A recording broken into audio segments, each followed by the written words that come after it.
Hello students, I'm Himani Sharma, your UGC NET educator. In this new YouTube video, I welcome you all on Drishti learning platform so that we can dive deep into the concept series, right? So previously, I have brought forth certain videos which were related to paper 2 English literature, which you can view on the Drishti IES English channel. But coming back here again, the paper 1 we are going to focus on now. And we all know that there are certain things which are related to research aptitude, which the students are really scared about. They don't really know of, right? So what are we going to do here? We are going to deal with certain concepts day by day and giving prominence to the concepts which are asked in the examination, right? So first thing that we are going to talk about in this very series is epistemology and how there are various sources of knowledge which are there. First of all, we'll try to look at what epistemology is, what are the various sources which are there, how is it different from different other things which are there. Now, if I ask you a question that how do you know about research aptitude? How do you know about UGC NET? Right? You would have come across that thing through certain other sources, through a source of authority, you would have read about it, right? So any branch which deals with the study of how we know things, it is known as epistemology. We can know things through the source of authority, right? Any person who is on the authoritative position can let us know about certain things, right? So we can know things from his perspective. We can know things through senses as well. I just pinch myself and I'll know that it hurts because I pinched myself, right? I knew that this thing is done here. My brain reacted through my sensory experience. Intuition, if I feel that something is not going to be right, that thing also is letting me know certain things. Revelation, if something is revealed to me, and reason, that is logic altogether, right? So this is the overview that I gave you here. Now, let's just see the first slide that we have, that what is epistemology? What is this branch that we use in research? So epistemology, first of all, is derived from the word episteme itself, which means knowledge, right? So episteme means knowledge, and now any study, we have different kinds of studies, right? Even in sociology. Why do we call it sociology? We call it sociology because we are studying there about the society. Psychology, because we are studying about the mind, the psyche of the people. Same is the case with epistemology, which means that we are studying about the episteme, which means we are studying about the knowledge, right? So this is what epistemology is all about in the broader terms. An attempt to understand what was to know, kya janna tha hame, and how knowledge, unlike just mere true opinion of something, it is good for the knower. How it is good for me to know, right? So epistemology is one thing which talks about knowledge and separating it from the truth and belief and trying to choose amongst them, right? We have different kinds of research paradigms. If you would have come across in UGC NET examination or the PYQs which are there, you would have come across these things. Rationalism, right? Empiricism, etc. We'll be dealing with them as well in the upcoming videos. But telling you all here only that these are the sub-branches of how we know things. How we know things through rationale, right? How we know things through reason. How we know things through senses, which makes empiricism here, right? So those things will be delved deep into in another video of ours. Now, coming back again to the topic, that was epistemology. There are two questions, there are two problems which are epistemological in nature. What are those problems? Let's look at here. First question which arises when we think about epistemology is that how can we determine which facts are true? How do we know? I told you that we have different kinds of sources. We have intuition, etc. How do I know that my intuition is true, right? So for that question that we have here, so human beings of the 21st century, like we are, surrounded by a wealth of information and we don't know which one is true. Sometimes we also believe to the rumors, right? We have to find a way to double check the fact claims which are there. Only then we'll know things which are true, right? Screen out the fiction but let in the facts. Factual information को आने देना है. We'll have to screen out what is fictional, which is not true. Second question of problem which arises is, how can we determine which facts are important? Now we know that certain facts are true. What fact is important than the other one? Here I give you the example of, a correct catalog for the size and shape of every blade of grass on my lawn. Right? May well be factually true that yes, this machine is going to remove the grass on the, lawn. But it is factually true, but I do not know if that particular machine is going to help me if a fire breaks out in my home. Right? So what to choose at that point of time when certain things happen. Correct? So which facts are useful is considered in this very question. If I want to eat, let's just say if I want to eat noodles, factual information will be spoon or fork, both will do. But I want to see which one will make the, eating noodles easier and useful for me. So then I'll pick up the fork only, right? So you understand how we are supposed to see what thing is useful and are all the facts true. These two questions are supposed to be answered by us only. Now, told you about this, we have 4 basic sources to know things. Apart from these sources, we have other sources as well. But major 4 sources are there. We know things through our senses, which is the most important thing. Whatever we see, we believe that very thing, right? If I say that I am having a headache, I'm going to take medicine and it helped me, that thing is letting me know that the medicine was effective. And how did it let me know? Through the senses, right? Authority, knowledge from other sources. Some authorial position, we can talk about the principal, the teacher, etc. Reason, through logic, and intuition as well. These are the 4 basic sources from where we know things and how we know things basically. Correct? So discussing about the first source, that is the senses. You see here, taste, vision, touch, smell, hearing. These are the 5 prominent senses that us human beings usually have, right? So we can know through these very senses that something is happening. It is tasty, it is not tasty. What I'm seeing is true, not true, etc. Right? Believable, unbelievable. So I am knowing, right? And that art, as I already told you, the study that we are dealing with right now in this video talks about epistemology. And I'm knowing things through the sensory experiences, right? Mostly used for empirical knowledge. Now, when we'll be talking about empiricists, in another video, those empiricists are the ones who will believe that whatever is given to us through a senses experience, a sensory experience, that is only true. Other things are not true, right? So if I see anything, if I touch anything, if I touch this remote, I know that this remote is of the AC, etc. and it will help me to turn on the AC, right? So I knew, I gained this information, I gained this knowledge. Coming to the second source.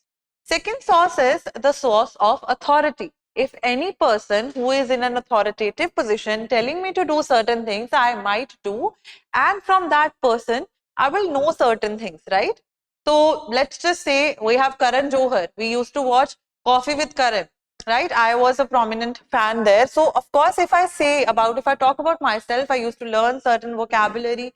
There were certain words that he used in his, TV serials, etc. So of course, that thing as well, I was knowing certain things from him and coming from him. Some people might think of as Salman Khan as their idol. So anything which he does, because of the fact that it is coming from the source of authority, people are also doing it, right? So you see, the source of authority is letting us also know certain things. Coming here, other people, they are also the constant sources of information. And from them, we can get second-hand knowledge. Like right now, if I'm teaching you, I would have studied it from some source, right? So from me also, you all are learning right now through this YouTube platform. है ना? It's all hearsay. Hearsay is, in Hindi mein we say, it's afwah, a rumor, kahi kahai baat, right? So the farther it is removed from our personal experiences, the more caution we must exercise before accepting a fact to be true. Now here I have brought certain pictures and there will be 2 memes in the upcoming slide as well. See here, that this is the king, and because of the fact that even if he's in the position of authority, people are blindly following him even if he's about to fall, right? So we need to make sure that whatever claim, whatever fact we are going to choose, is it coming from the right source of authority or not, right?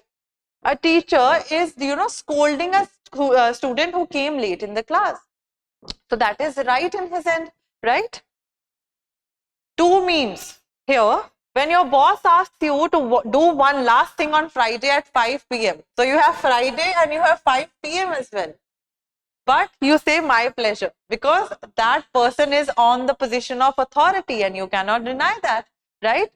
The next meme here is when your boss thanks you for staying late to work, but you were just looking at memes and lost track of time, and that's why you stayed. So you see how as well here in this meme and in this meme, even if the source of authority is coming, we are knowing certain things from them, right?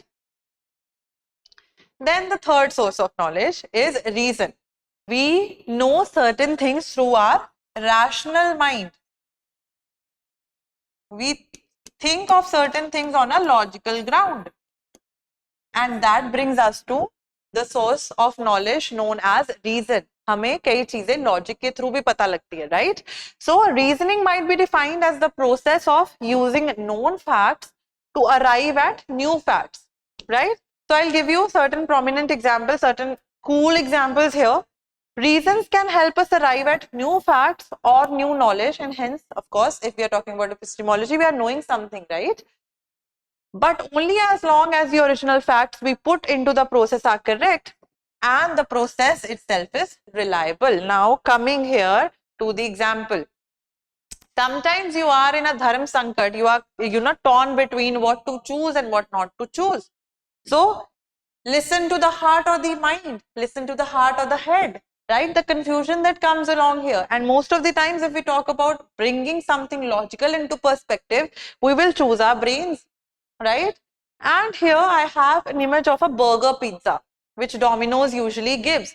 So what happens that they were already dealing with pizzas, but from already established information that they had from pizza, they tried to create something new, that is a pizza burger, right? So this thing is also true, it's tasty, etc. So it is correct with the factual information that we had, and it's added into something new, correct? Then now we have two forms of reasoning. We have talked about reasoning on a broader sense. Now talking about two types of reasoning which come here is inductive reasoning and deductive reasoning. Now I would help you to memorize these very things, because usually as well in deductive reasoning or deductive approach, certain things come in the UGC NET examination. So pay a little more attention here. Deductive here starts with the word D, right? So it means that we are decreasing numbers. All right. So I'll tell you how. Kind of reasoning usually used in maths. Most of the time deductive reasoning is usually used in maths. How? For example, you have a Pythagoras theorem. Right? You have Pythagoras theorem. What do you do now? You have a theory, you apply it and test if the sum that you were, the problem that you were supposed to solve, is it solved using this very theorem? So you already have the theory, you are testing it, right? So that's why it is usually used in math and is more certain of the two, as it involves drawing out valid conclusions from previously known facts. So what was the previously known fact here? The Pythagoras theorem was the previously known fact, and us solving only one question from that and trying to verify it was one thing which we did. Now, for example, another example here is all cats are animals. Jack is a cat. So it means Jack is an animal as well, right? This thing will help you in Venn diagrams as well. Now come back here again. I said deductive is, decreasing certain things. Now, from a general to particular, you will be moving here.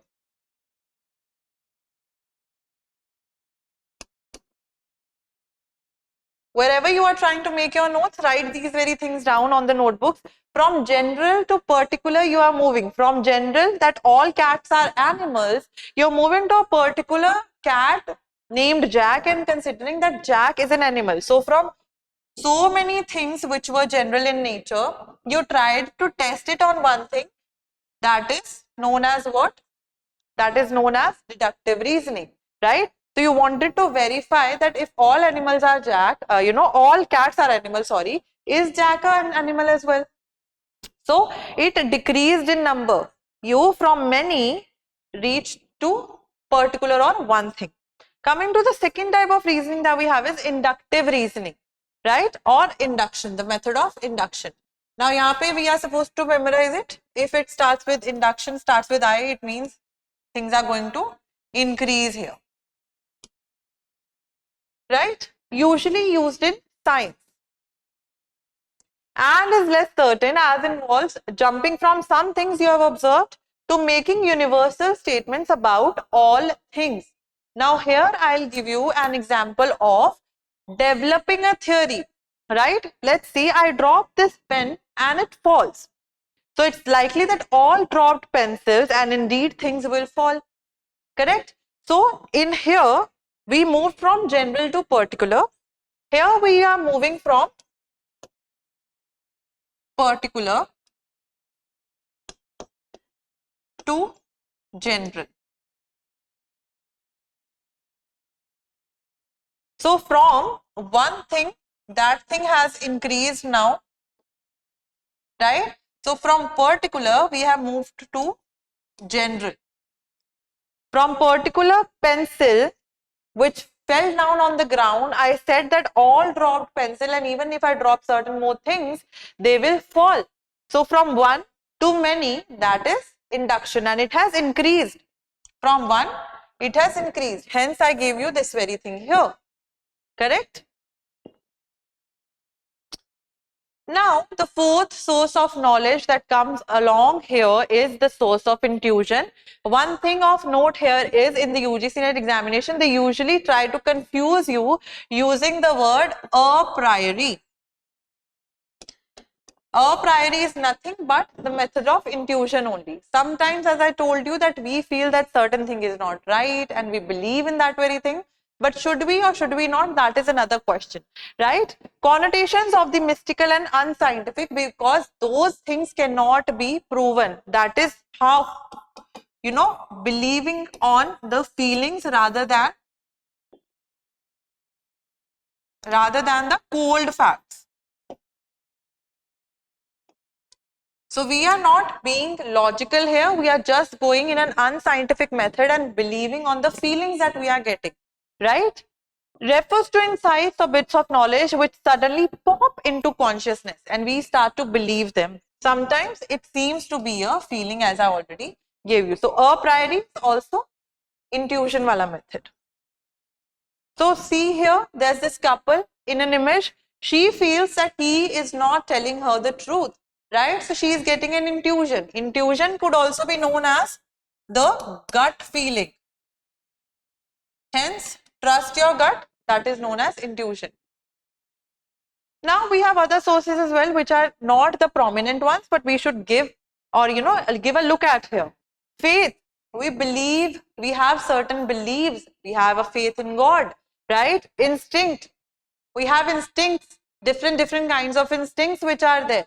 We should believe on them, right? Or not. That also talks about that how we are knowing things.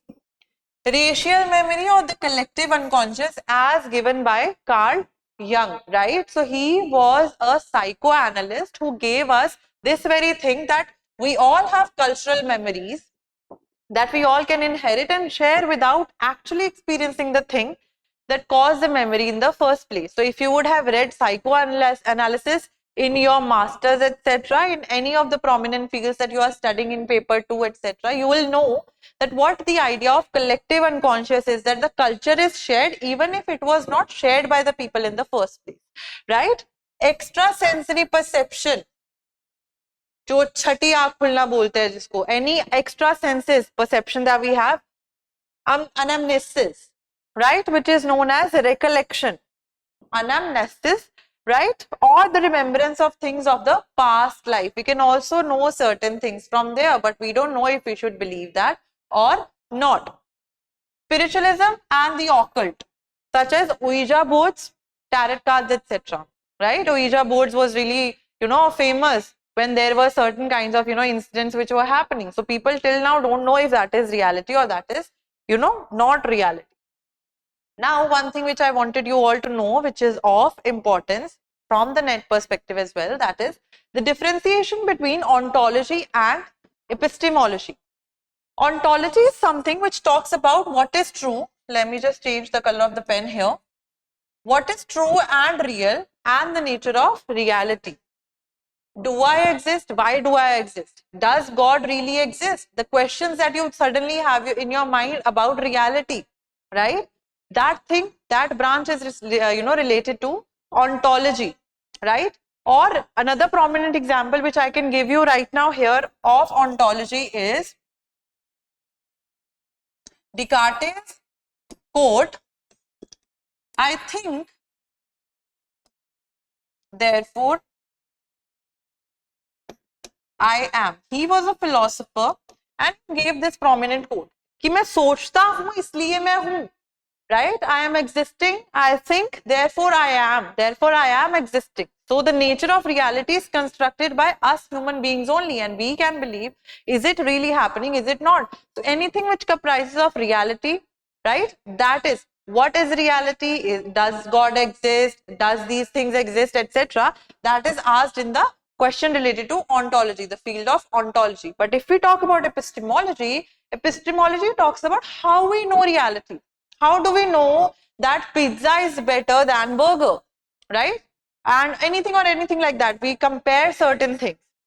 So concerned with the nature of knowledge and different methods of gaining knowledge. We've talked about those methods, 4 sources which are there, right? Ask questions, what do you know? Do you know about how to acquire a PhD degree, right? How do you know it? I have come across to, about it as a proposal on certain kind of website, etc. So those things which are there. And now come here, look here. Ontology is a branch which asks the questions, what is reality? Epistemology has certain paradigms, as I already told you, which can have rationalism, right? Which can have empiricism. Correct? So these are certain things which come and ask the questions of why things are happening and how things are happening, how we knowing that things are happening, right?